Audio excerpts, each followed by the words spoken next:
पार्श्वभूमीवर आज आपली महायुतीच्या घटक पक्ष जे आहेत भाजप असेल किंवा आपण असेल आपली बैठक झाली, काय निर्णय झाला? भाजप शिवसेनेची या ठिकाणी बैठक समाप्त झालेली आहे आणि त्याच्यामध्ये महायुतीमध्ये लढण्याचा निर्णय झालेला आहे. आता राष्ट्रवादीशी चर्चा काही वेळामध्ये सुरू होणार आहे आणि त्यांच्याशी चर्चा संपन्न झाल्यानंतर तिघांचे झालेले आकडे फायनल या ठिकाणी प्रेसद्वारे कळवले जातील.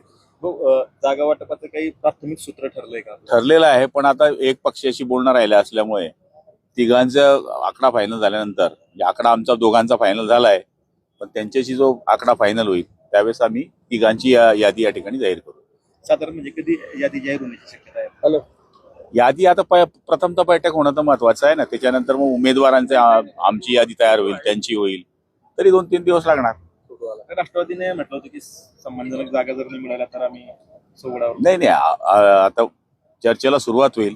या ठिकाणी आता आमच्या पक्षातर्फे चंदू अण्णा असतील, किशोरप्पा असतील, अमोलदादा असतील किंवा आमचे जिल्हा प्रमुख असतील, याकडे भाजपतर्फे आमदार मंगेश दादा असतील, राजू मामा असतील किंवा जिल्हाध्यक्ष असतील, अशा पद्धतीने आमची मिटिंग झाली आणि त्याच्यामध्ये जशी बैठक झाली तशीच बैठक राष्ट्रवादीशी होईल आणि त्यांनाही सन्मानपूर्वक वागणूक देण्याचा या ठिकाणी आम्ही प्रयत्न करणार आहोत, जेणेकरून महाराष्ट्रात आदरणीय देवेंद्रजी आणि आदरणीय एकनाथ शिंदे आणि अजितदादांनी महायुती करावी जो आदेश दिलेला आहे त्याच्याकरता आम्ही सगळे पत्ते पाडून आहोत.